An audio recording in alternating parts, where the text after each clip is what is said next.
Let's begin with our coverage. The country's security plans will not be derailed by dissenting voices. That was President Uhuru Kenyatta's message during the Jamhuri Day celebrations today. The president defended the much criticized security amendment bill, saying it must be pushed through and whoever has issues with it can either make suggestions on how to improve it or shut up.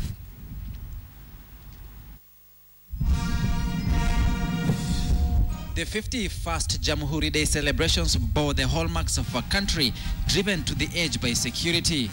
Right from the setup, the whole program was championed by the military as the country displayed its prowess and military might from the skies. The message: Kenya was fighting a proxy terror war and security was at stake.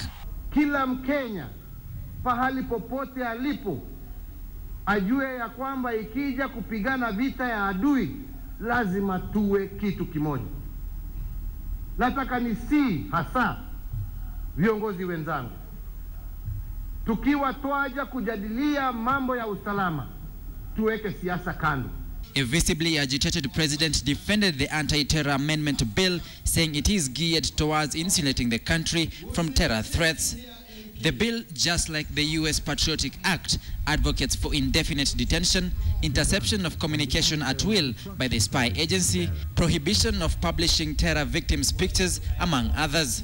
An international war is happening in and outside Kenya's borders. We are also confronting highly trained and dangerously armed combatants embedded in our communities. These are not ordinary times, nor are they ordinary challenges. Uhuru blasted the opposition, saying in no way does the bill violate any fundamental rights. No freedoms are being curtailed unless, of course, you're a terrorist yourself. Lakini hii ingine ni utoto na ni ujinga, na hivyo ndivyo adui wetu anafurahia, akiona tukipigana sisi wenyewe kwa wenyewe. Jameni, tuheshimiane. Kama uko na maono, let us say it in a civilized manner. No voice is God. In a tough statement, the media also took a hit from the president on the way terror is covered. Hatuwezi kuruhusu mambo kama haya. Hatuwezi kukubali. Na kama hatuwezi, kama mtu hawezi kuchukua binu mwenyewe, then the law must be there to prevent you from doing that. Why do you want to cause suffering and pain to your people and give celebration to your enemy?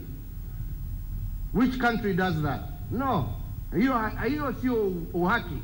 Taking cognizance of the several lives lost to terror and general insecurity, the president says Kenya is fighting a proxy terror war that requires international support. Kenya must enhance its ability to detect, monitor, and eliminate security threats.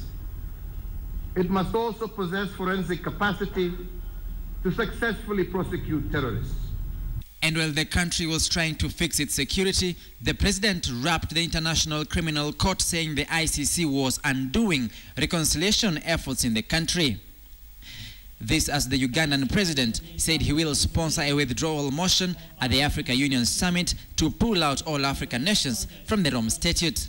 Liwe liwalo, kushoto kulia, juu chini, mbele na nyuma, taifa la Kenya haliwezi tena kurudi mahali ambapo Wakenya watapigana ama kumwaga damu ama kuharibu mali kwa sababu ya mashindano ya kisiasa. Ujeuri na dharau wale watu wa Ulaya wanaonyesha kwa bara la Afrika, nataka sisi wote tutoke kwenye koti hiyo ya wazungu wakae na koti yao. It is our duty as citizens and patriots to make the whole world know that our sovereignty is the collective property of the people and that our own independence is not for sale. It is the president's stern warning that security is a collective responsibility that knows no boundaries, no borders.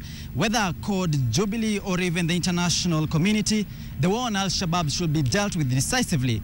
And the surest way of doing that is by the Security Laws Amendment Bill that he says curtails no freedom, but that for the Al-Shabaab.